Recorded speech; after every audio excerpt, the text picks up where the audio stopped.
Scientia potentia est. Knowledge is power.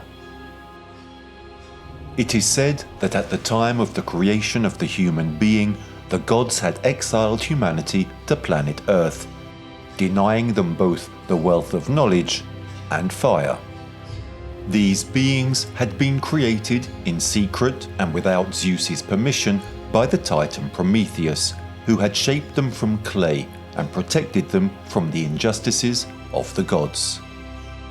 For this reason, Zeus, father of all the gods, angry at the disrespectful behavior towards celestial beings, had relegated that same humanity to a blue-green planet dispersed in the universe.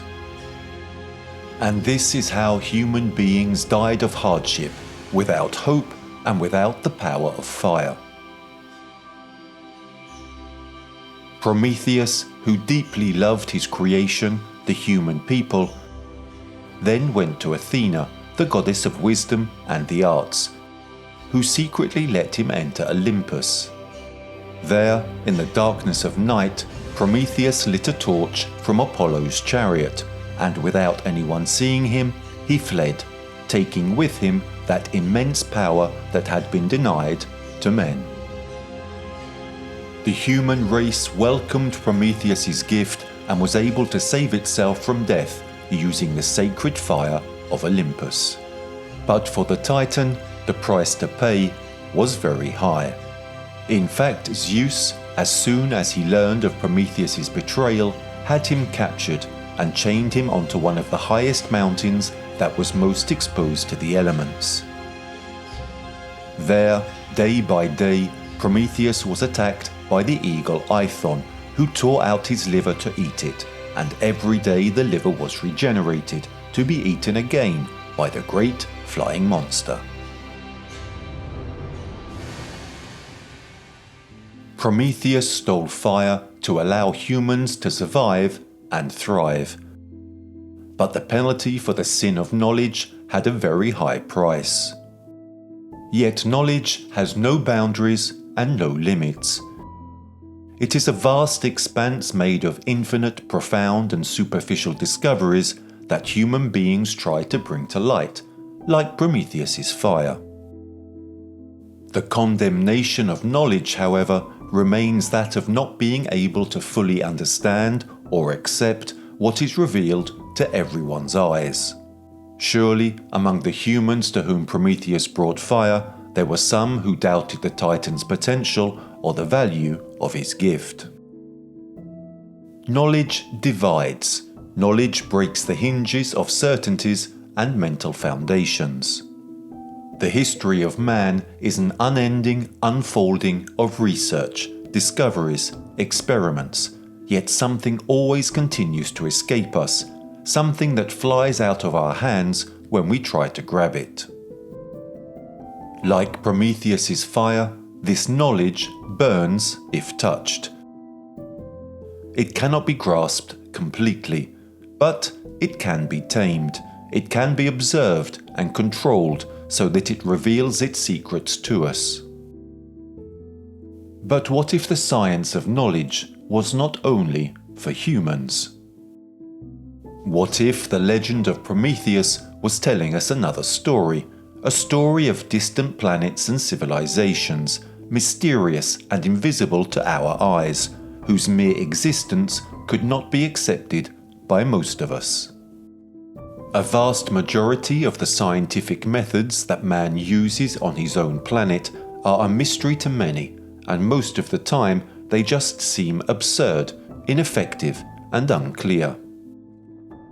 We do not have the capacity to fully understand the methods that strive to achieve knowledge. All this cannot help but raise questions. Since man has become very aware of not being alone in the universe, of having boundless possibilities of life beyond his own planet, he has always tried to understand or imagine the methods and means of extraterrestrial peoples. Over the years, evidence has been found that our planet has been visited by alien entities from remote places in the universe, and it is precisely the presence of these alien species that raises questions. But to find those answers we so seek, the right questions sometimes must be asked by observing and analysing ourselves. What do we do when we explore remote places that we don't know? What do our expeditions to other planets consist of? What are we looking for on these planets? Every time man has made new discoveries, he has always analysed, taken samples to study, carried out experiments to understand the behaviour of certain events, dissected and decomposed living and non-living elements present on the planet.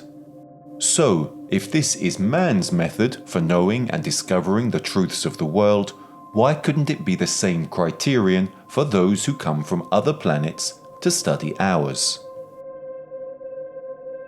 It is something familiar, known, that we can understand with simple and logical, almost justifying, reasoning. The history of man is littered with abductions, close encounters, anomalous events caused by foreign elements, wars hidden from everybody's eyes.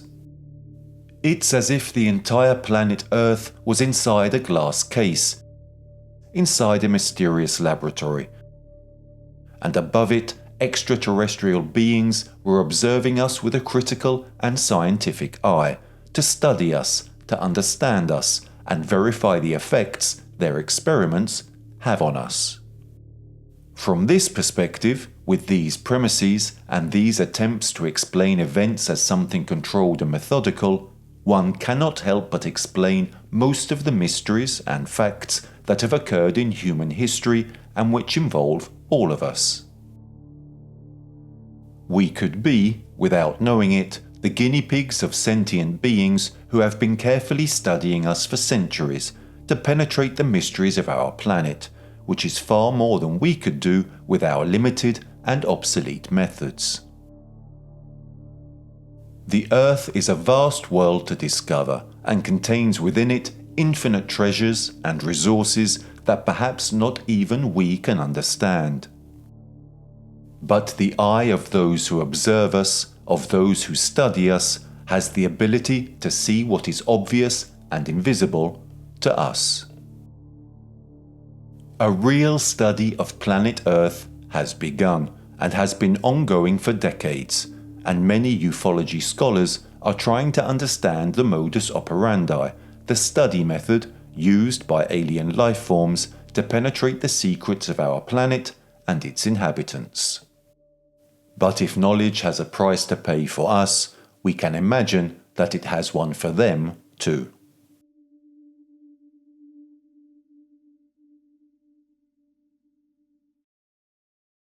In order to substantiate a hypothesis, one needs a basis, a first event, a precedent from which to start and begin to develop various and disparate theories and observations. From there, where everything begins, the investigation begins. In an area of New Mexico, there is a United States Air Force base called Holloman. Most of the war aircraft models in production by the Air Force since the Second World War come from this base. Near this military base, there is an immense expanse of completely white sand that extends for kilometers. So much so that it took the name of White Sands.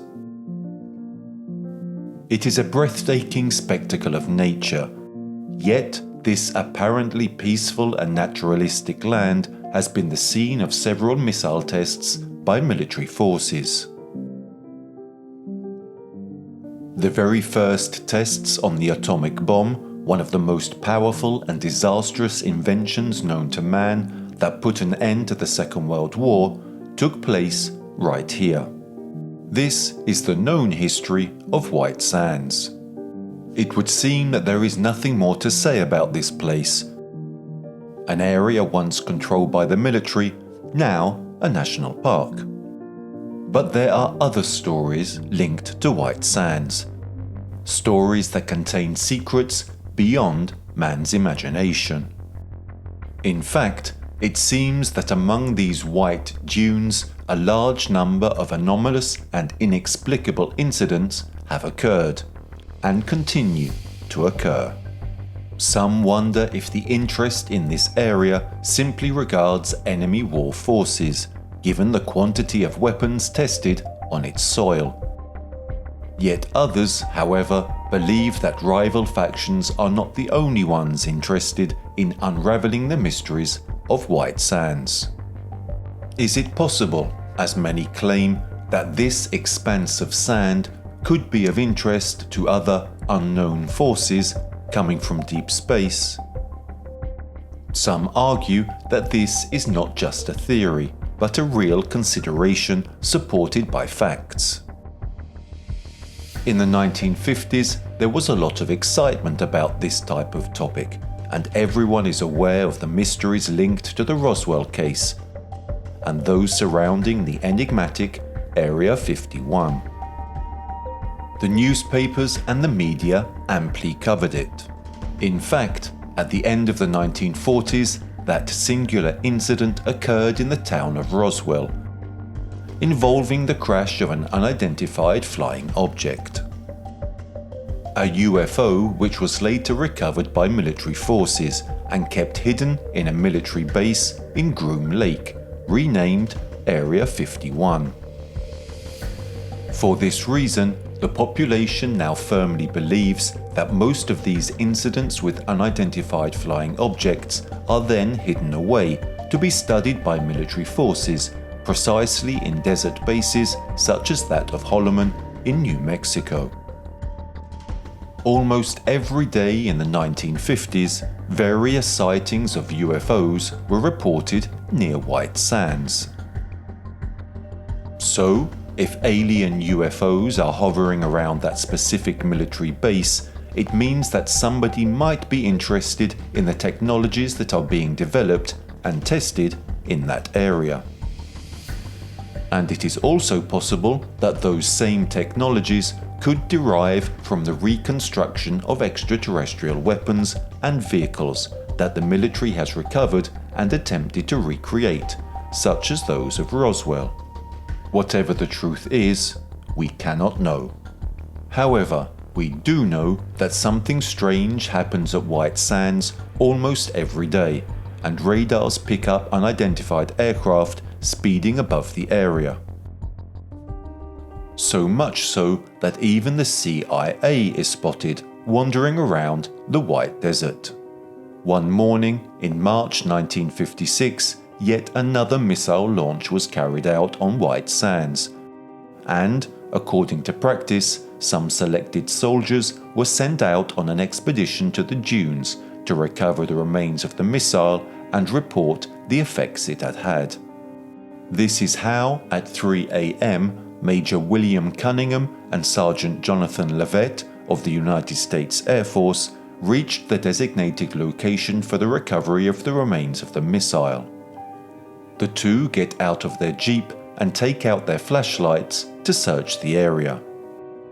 Despite it being the middle of the night, the white sand reflects the brilliant light of the moon, illuminating the entire area. Precisely because of the atmospheric conditions of the early morning, the task of the two soldiers is not something simple to complete. Great patience and a spirit of observation are needed to be able to navigate in the darkness of the night. But Cunningham and Leavitt were tasked with this mission precisely because of their uncommon skills of stoicism and observation. Several minutes pass in search of the remains of the missile when Sergeant Leavitt moves away from their position and heads towards an enormous white dune to then surpass it and emerge on the other side. Major Cunningham, who continues on his way, notices his colleague's behavior but does not object. Most likely, he just needs a few minutes for his biological needs. So, after crossing the dune, the Major loses sight of him. The light from Cunningham's torch continues to sweep the area in search of the missile, and the minutes continue to pass. So many, in fact, that the Major can no longer explain the Sergeant's absence. What had happened to Levet? Thanks to his skills, Cunningham retraces the route he had taken until he reaches the point where the two had separated. And, having reached the large dune that Levet had passed, the Major hears a scream. The endless desert for kilometers and kilometers shows no sign of life other than that of the two soldiers, and now a cry for help and terror echoes in the empty night. Cunningham rushes to the foot of the dune, thinking that Levet may have been bitten by a snake or attacked by some other desert beast. Arriving at the top of the sandy hill, Cunningham sees nothing. Then he shines his flashlight 30 feet away from him and finds himself in front of a disconcerting sight that even he can't believe. The calm night sky is broken by the presence of what appears to be a huge silver disc-shaped vehicle hovering at least 15 to 20 feet in the air. Major Cunningham knows all the aviation vehicles used by the American government, and, for security purposes, also those available to enemy nations. But he is unable to recognize that strange and immense disc as belonging to any of the war and civil aircraft available to terrestrial beings. The light of his torch begins to tremble on its own, but lowering it towards the base of the aircraft, he manages to illuminate a strange and enormous organic filament, like a monstrous silver snake, which descends perpendicular to the ground. At the end of this arm, as if engulfed in a predatory grip, is Sergeant Levet. The silver snake is wrapped around his legs and does not seem to give in the slightest to the struggles of its prey. Levet, in fact, is trying to free himself by kicking and scratching at that strange silver filament with his hands and feet. In panic and disbelief at what he is seeing, Major Cunningham thinks that the strange tube is causing profound injuries to his colleague, and notices that the more Levet fights for survival, the more that cable seems to retract, to return to the inside of the enormous flying saucer, dragging along with it Sergeant Levet, who is now in mid-air being sucked into the belly of that beast. Now, stop and think for a moment. You are faced with a similar scene. Your colleague is being kidnapped by a flying object that you have never seen, and that perhaps you would never have imagined seeing in the darkness and solitude of an endless desert. You are helpless and engulfed by terror, facing that terrifying event. What would you do? Most likely, most of you would do what Cunningham did, which is nothing. When fear and bewilderment strike, the brain can do little to react, and being able to figure out what the right thing is to do is not something you can contemplate. The slimy silver arm elevates the now helpless Levet until it enters a crack in the body of the strange aircraft. Cunningham hears a deep metallic click, the heavy click of a metal door closing, and sees the sergeant's body disappear inside. Then, with a slow and disturbing rumble, the disc takes off and disappears into the sky without leaving any trace. Shocked by this vision, Cunningham's brain reactivates in a desperate rush of survival and sense of duty, and he immediately thinks of getting back to the jeep. He launches himself towards it, but his body still hasn't recovered from the shock, and it takes him a few minutes and a few falls to reach the radio and call for reinforcements in a last-ditch, desperate attempt to save his colleague. The emergency services arrive at the site of the incident as dawn is just about to break, and they find Cunningham alone, dazed and confused, in a clear state of shock. the man is unable to tell them anything about the incident. He is barely able to string two words together. So the security team decides to take matters into their own hands and send the shocked Major to the base hospital, where he is confined and kept under close surveillance. What he tells them is not normal, nor something that the military can believe. But there is no trace of Sergeant Jonathan Lovett at the place where Cunningham was found. This is the official start of the investigations, and the facts begin to be reconstructed. From the radar data of the control tower of the Holloman base, the report of an unidentified aircraft near White Sands is confirmed on the exact day and time of the moment in which Lovett disappeared, according to Cunningham's reconstruction. The instruments, however, were unable to identify the aircraft as it was too fast to be correctly localized. While a team is sent to White Sands to inspect the area and look for evidence of the sergeant's disappearance, Major Cunningham is segregated and interrogated continuously for 3 unnerving days. The Major is still terrified, but his story is formidable, and he manages to reconstruct that entire absurd incident, which is both incredible and supernatural. But on the 3rd day of interrogation, something happens that could cast serious doubt on Cunningham's entire story, or it could confirm it. In fact, in White Sands, about 10 miles from the place where the Major witnessed the kidnapping, Lovett's body is found. His body is completely naked, and although specialists agree that it had been exposed to the harsh desert elements for at least 2 days, it shows no particular signs of decomposition or degradation. On the contrary, it seems perfectly preserved and protected, except for some rather disturbing details. The sergeant's remains, in fact, have been seriously mutilated. His eyes have been gouged out from his face, his tongue has been almost completely cut off, and a large part of his jawbone has been removed. The rest of his body appears to be an empty shell, missing many parts. Some of his internal organs have been removed, and his anus and genitals appear to have been pulled out as if they were corks.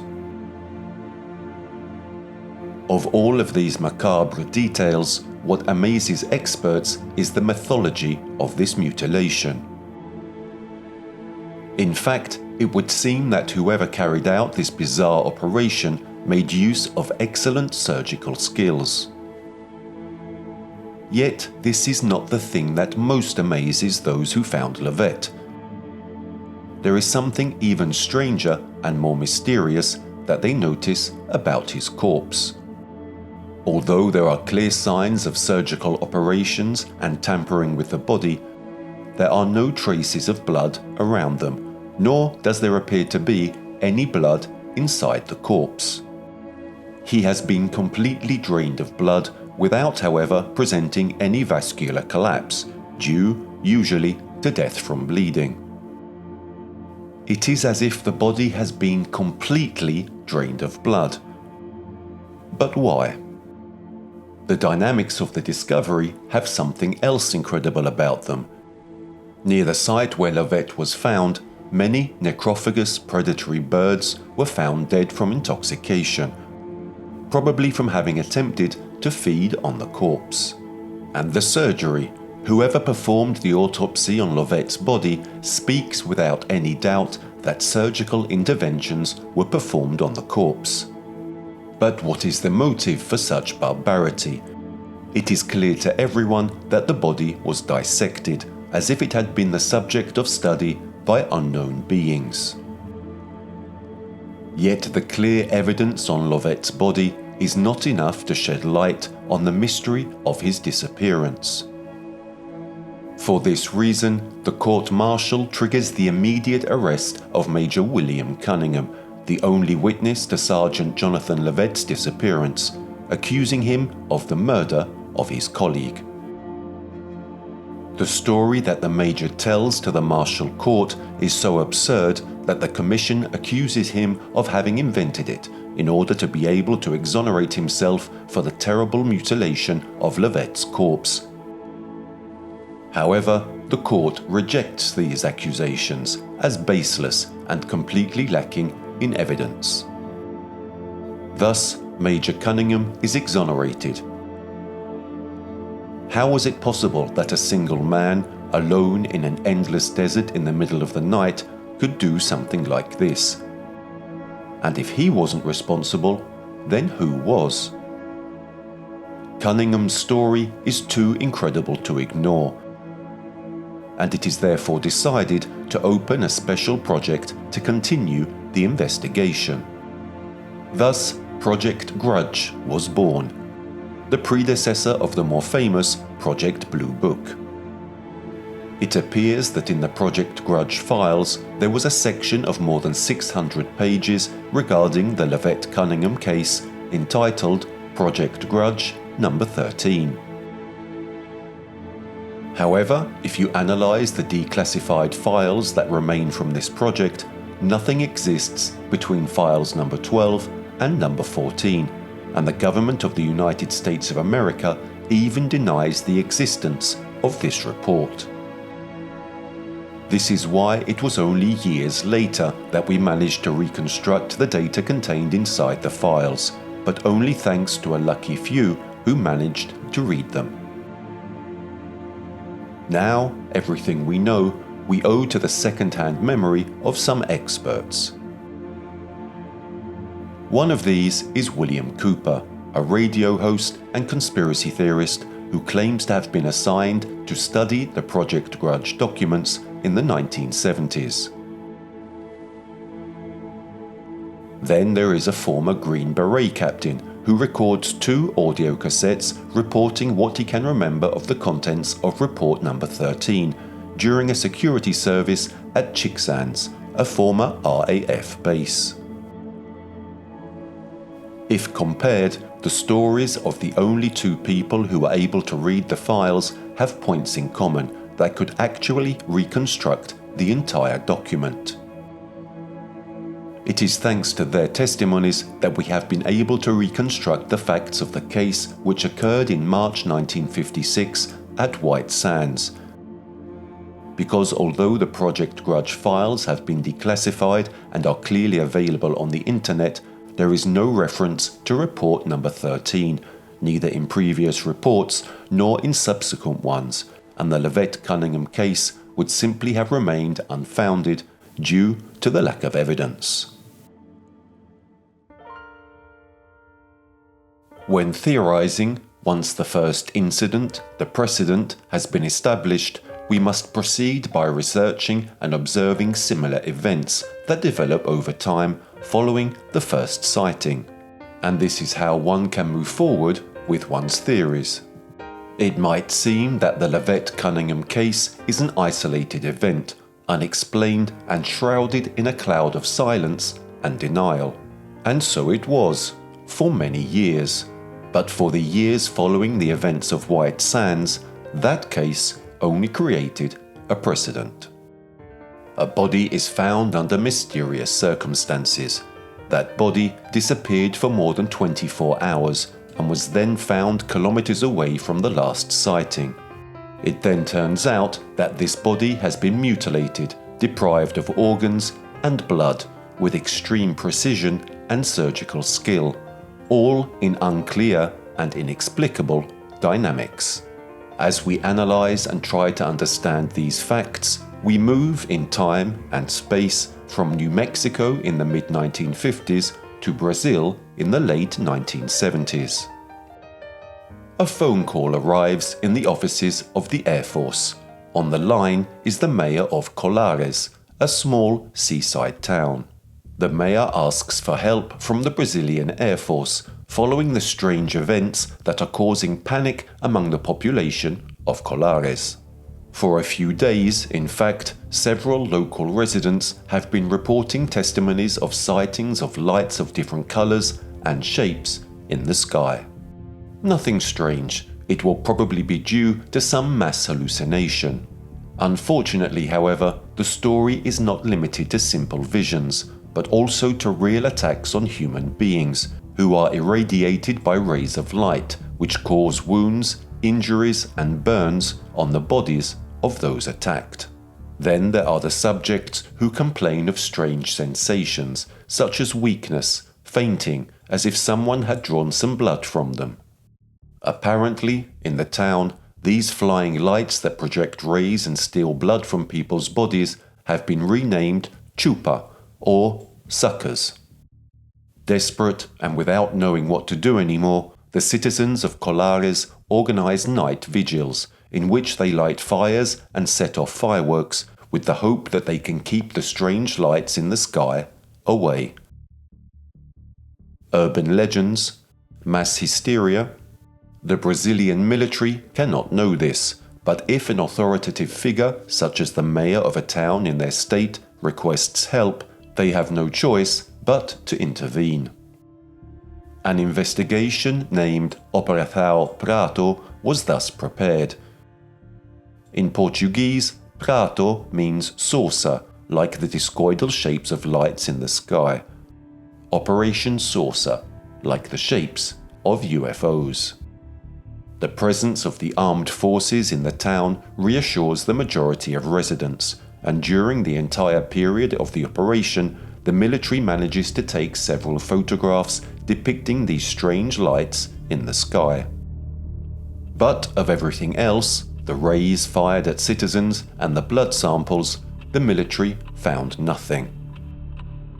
Thus, in December 1977, after 4 months, Operation Sorcer was closed without having gathered any evidence of those unusual phenomena. However, several subsequent studies have proven various signs of anemia, a below-average amount of hemoglobin, in many subjects. But it has not been possible to prove that this blood was removed by the UFOs. However, it would seem that some citizens of Colares died due to the rays of light fired at them by the flying objects, as the corpses examined had suffered injuries compatible with the effects of microwave radiation. All very strange, especially when, 20 years after Operation Sorcer, the ex-captain Urange, who had command of the operation, who was by then retired, gives an interview to some ufologists, where he talks about the details of the operations conducted in Colares in those months of 1977. 3 months after that interview, the ex-captain was found dead in his home. He had hanged himself with the belt of his bathrobe. It would seem like a suicide. But his desire to shed light on Operation Sorcer seems to have some meaning in his death. Someone may have wanted him to remain silent. A silence about something that is better not to know, that someone would like to hide. Some alien being, according to some testimonies, would have carried out experiments, biological and social analyses on the citizens of the small and charming town of Colares. It's as if the residents had been turned into guinea pigs and their entire town was transformed into a research laboratory to study the behavior of human beings. Our blood, which contains much of the genetic information of a human body, appears to be the main target of aliens targeting Earth.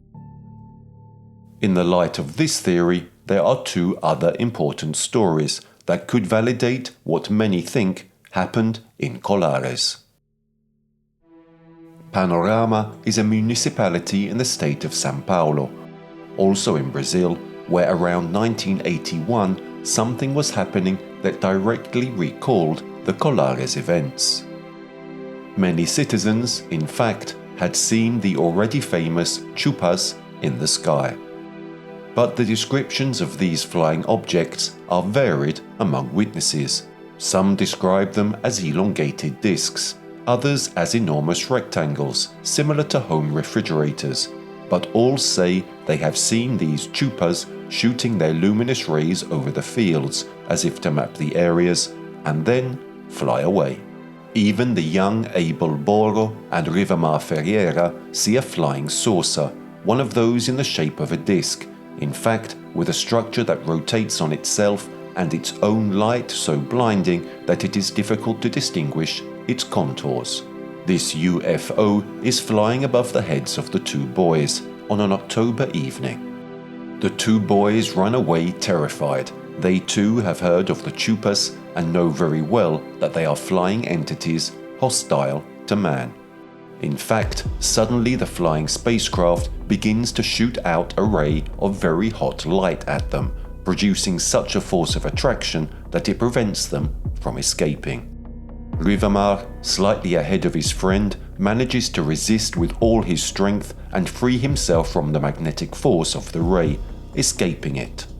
Poor Abel, however, remains at the center of the beam, and despite doing everything he can to fight against it, he is unable to escape. When Rivamar looks back one last time during his escape into the woods, he sees his friend blocked by the beam of light that sucks him inside the aircraft. Desperate and without knowing how to resolve the situation, Rivamar raises the alarm at the home where Abel and his family live.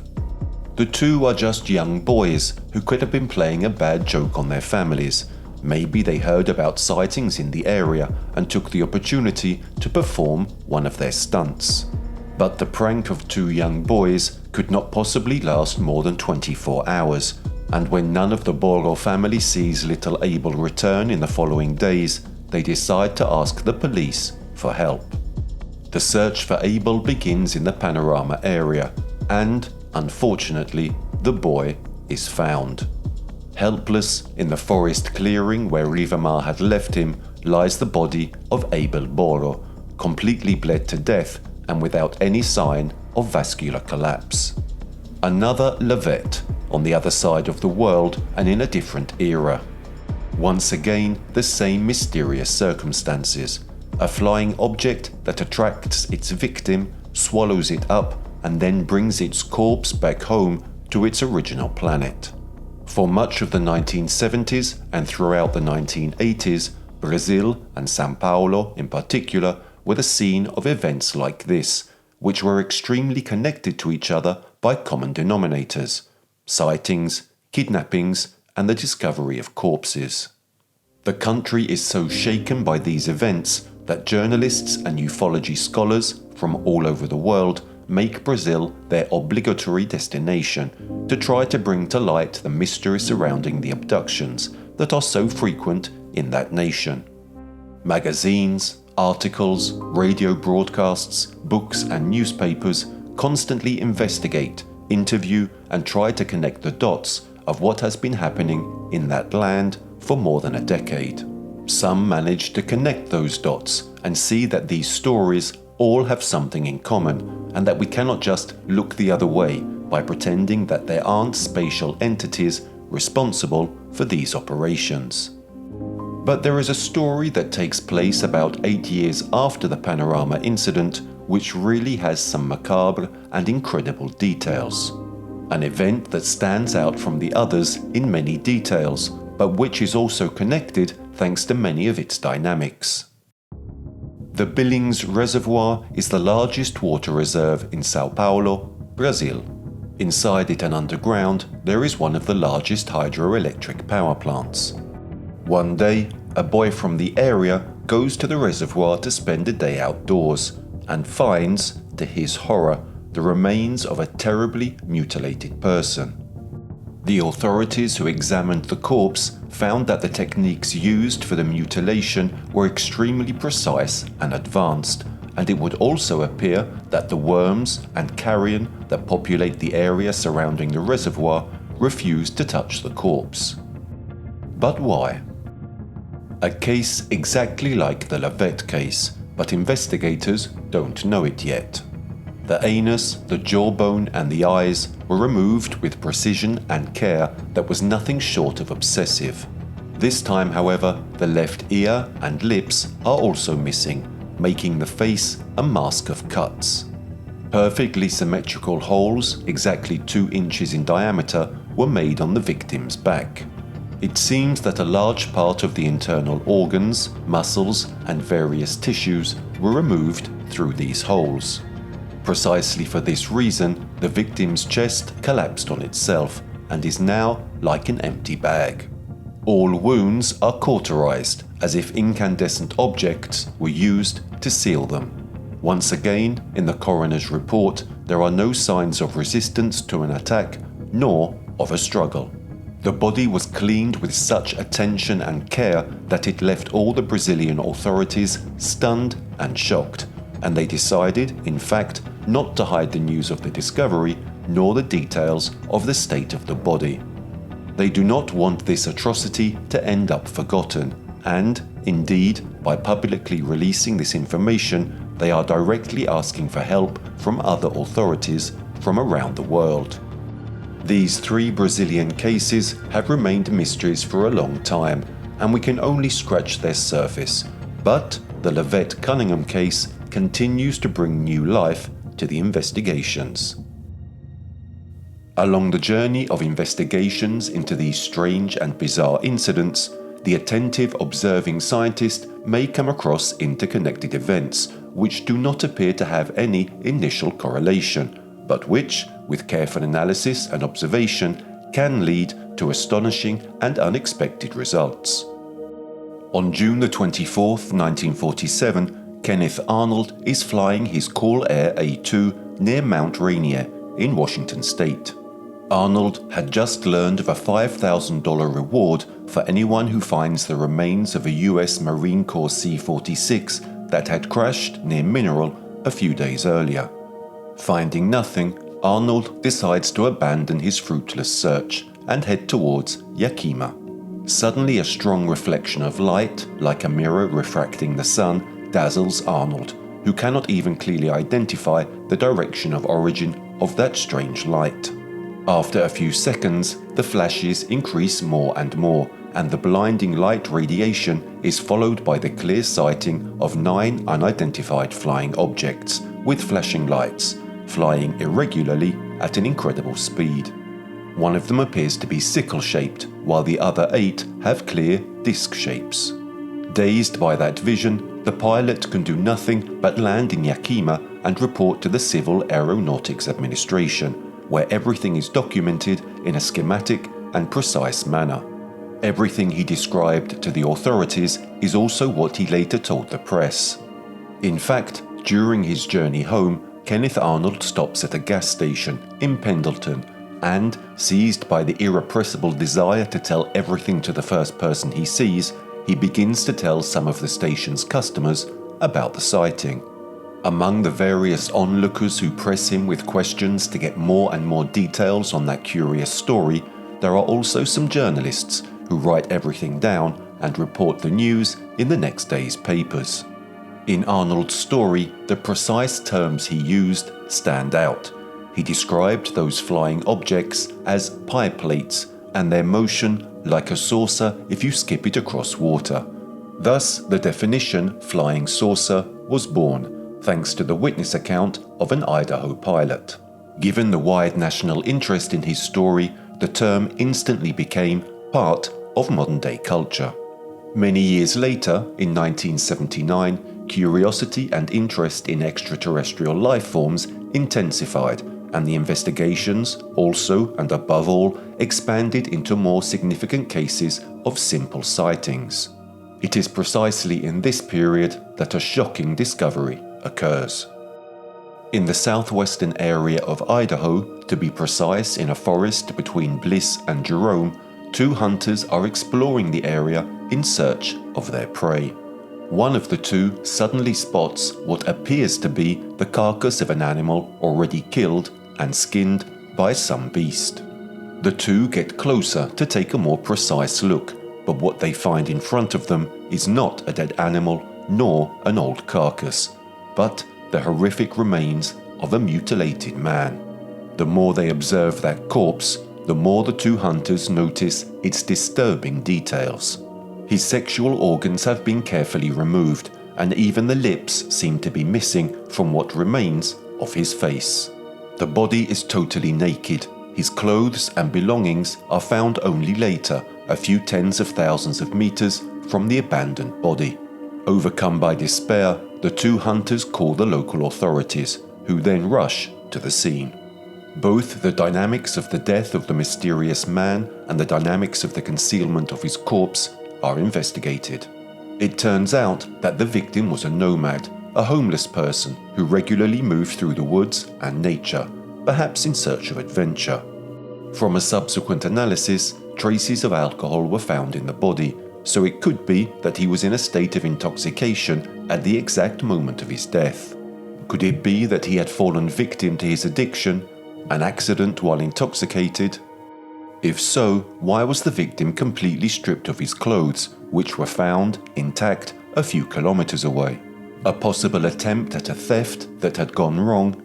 It would seem not, since the man's belongings were intact and nothing appeared to be missing. And what about that macabre ritual of mutilation? Although investigators try, they cannot understand how it was possible for any animal to prey on those specific parts of the body with almost surgical precision. All hypotheses that lead to details linked to this planet seem to be discarded. But it is difficult to try to understand or even evaluate the options of an abduction followed by mutilation for various experiments. This is why in most of the reports that the police release following these findings, they are labelled as simple events caused by carcass-eating animals, even though the details of the dynamics involved would contradict these statements. Almost always in these reports, there is a total lack of understanding of how these surgical operations could have been perpetrated by simple wild animals. Nowadays, in the light of all these findings, we could even reconnect them all and try to find a meaning. If they were connected to each other, these cases would form a large spiral that becomes smaller and smaller as it tightens, until reaching a single solution at its center. The investigations into this bizarre discovery continue and are forced to extend decades later, when, in 1989, other bodies are found. But, this time, not human bodies. After a rainy night, 2 dead and mutilated cows are found in the meanders of an Idaho forest. Despite being livestock belonging to 2 different farms, the animals show the same signs of amputations and, it would appear, were performed in the same period of time. Many body parts were surgically removed, including the sexual organs, and blood had been completely drained from the bodies. Although it had rained heavily the previous night, no traces of human life forms or any predators were found around the remains of the 2 animals. The bodies showed no traces of having been attacked by predators, and there were no bullet holes, but further analysis revealed the presence of small holes on the right sides of the animals. This is the detail that makes investigators suspect that a poisonous substance with an immediate death effect may have been injected into the poor beasts. The cuts that allowed the removal of the organs appear to have been made with very sharp and precise instruments, and the hands that made them must have belonged to someone or something with great skills and experience, so much so that they cannot even be compared with most skilled butchers and skinners in the area.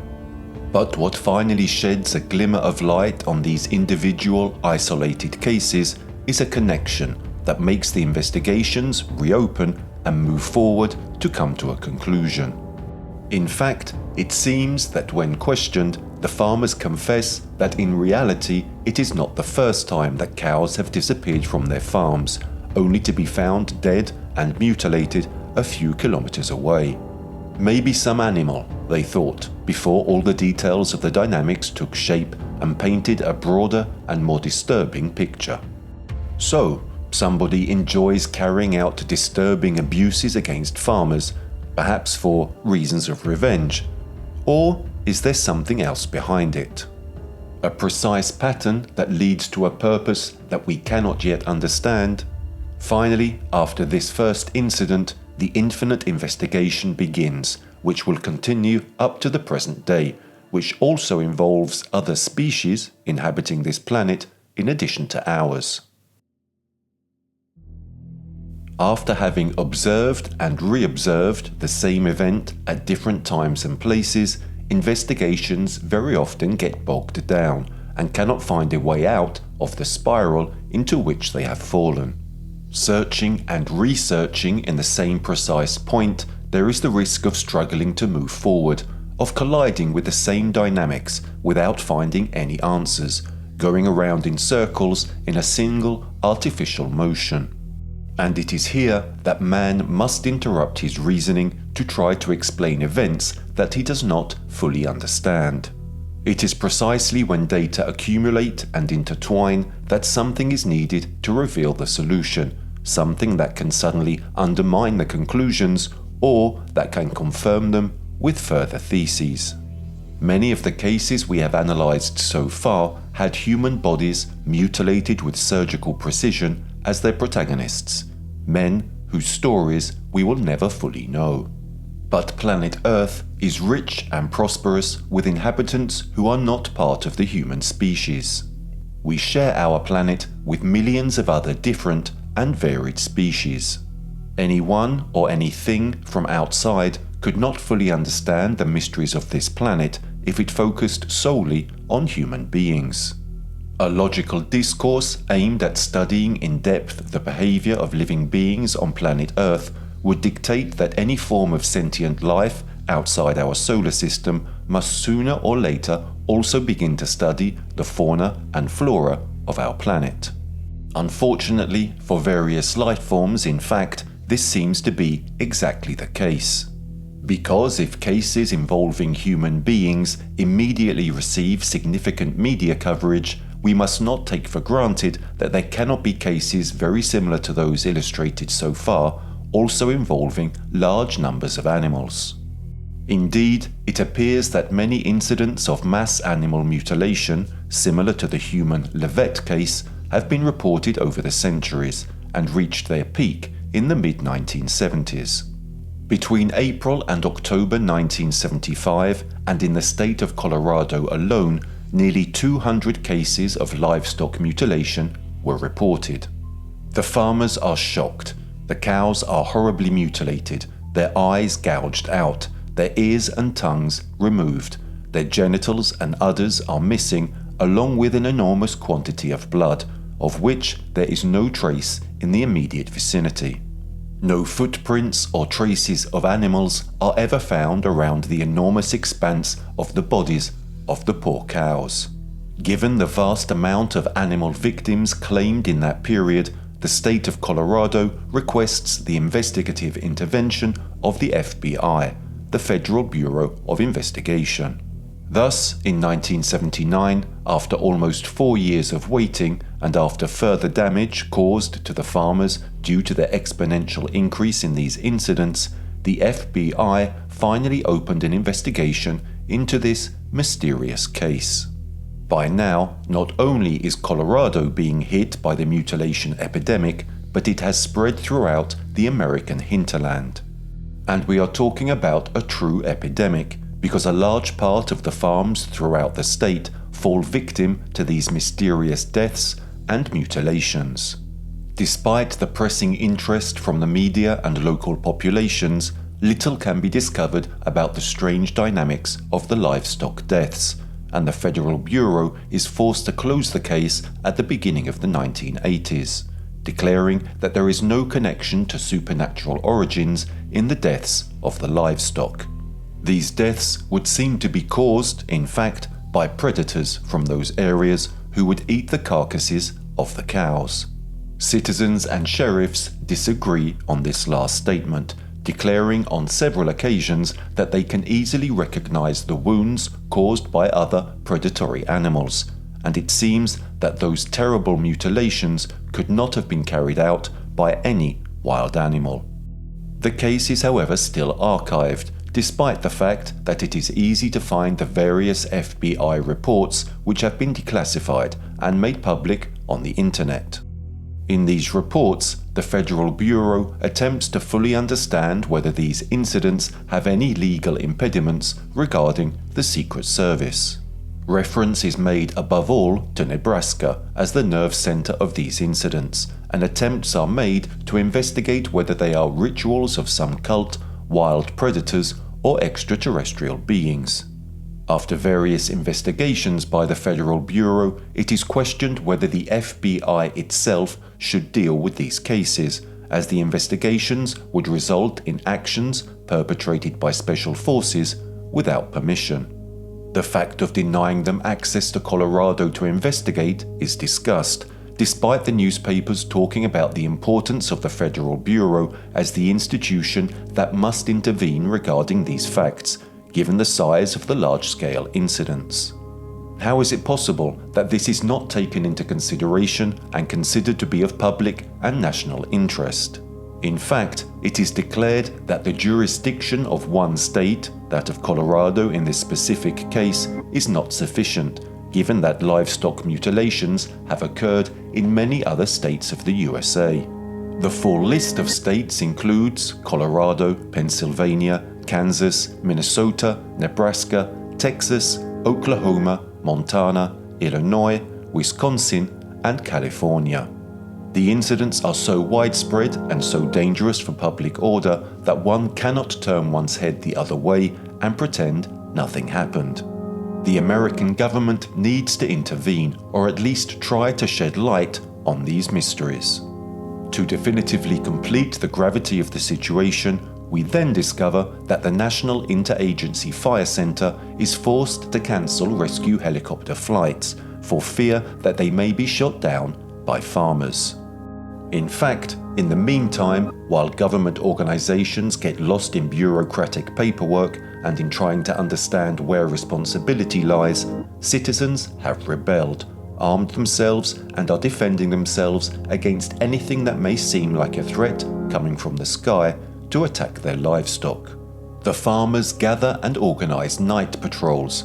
The skies are monitored, and many of these patrols, organized by the population, surround the farms to protect them. As if this wasn't enough, the farmers, together with some associations and a bank, spread the news of a cash reward of a bounty of $1,300 for anyone who manages to obtain detailed information or who manages to capture the culprits of these brutal murders. It will take quite some time before the panic and terror that is gripping the farms involved can be completely quelled. And who can blame them? These people are losing everything they have, namely the livestock that provides them with food and a living. However, the intended victims of these mutilations are not just cows, but throughout history there are various reported cases also involving sheep, horses, rabbits, deer, bison, and elk, all found dead and violently mutilated, without jaws, eyes, ears, tongue, lymph nodes, and genitals. It is only a matter of time before we begin to know more and see more clearly about these strange cases. In fact, years later, there will also be actual witnesses of these mutilations. In the 1990s, in Vancouver, Canada, many farms reported that large numbers of their livestock were attacked and disfigured by mysterious assailants. Many witnesses also claimed to hear strange noises coming from the sky, such as humming, and many other farmers claimed to have even seen, in the minutes before and after the incidents, strange humanoid-looking figures with unknown tools in their hands.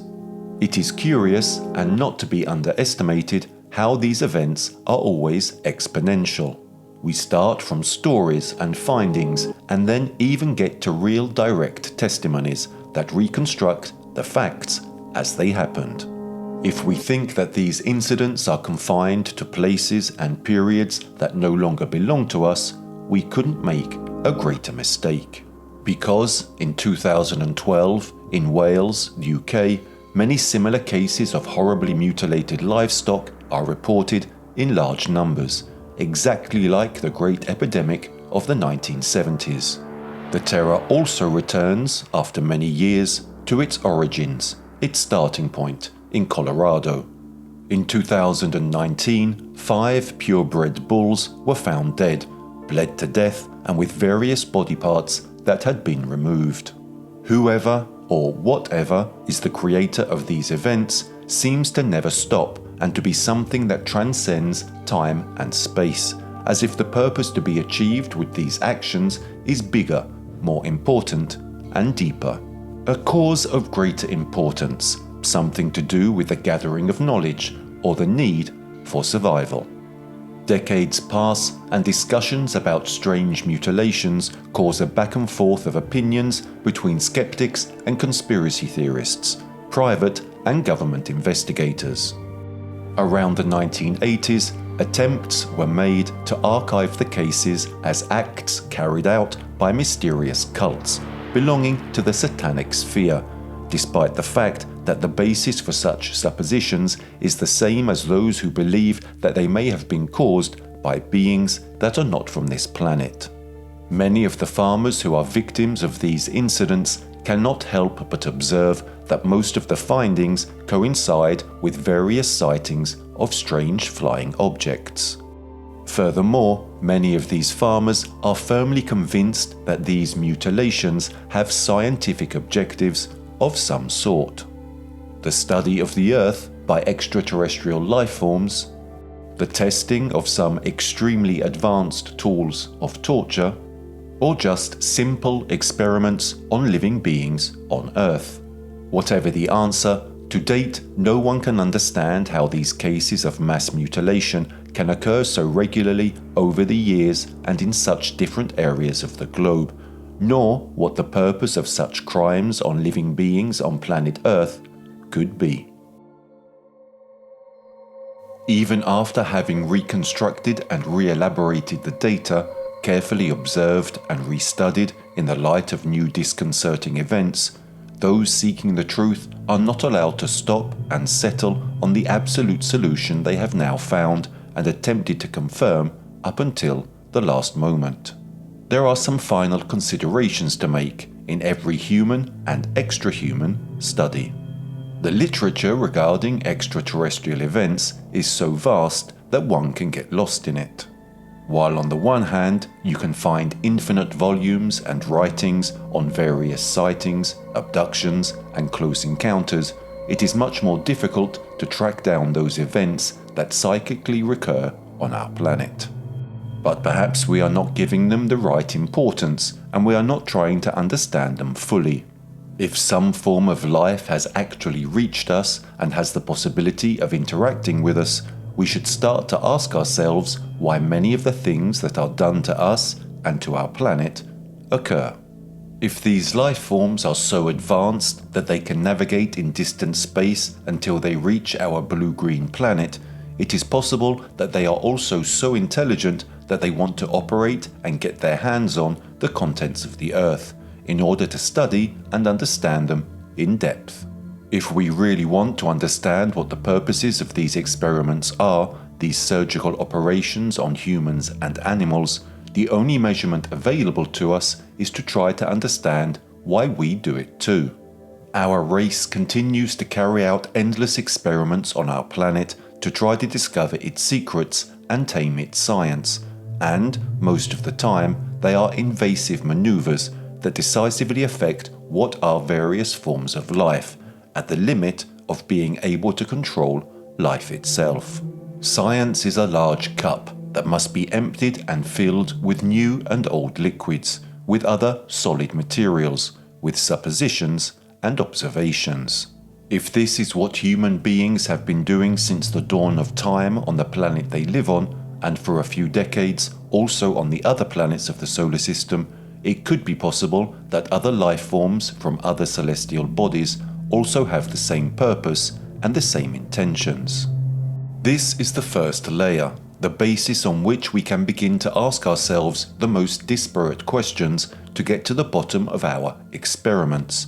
Once we have validated our thesis with the various calculations, intellectual thoughts, and our observations, what we must then do is to look for any type of antitheses to disprove our hypotheses. Only in this way could we move forward in our research and complete our experiment.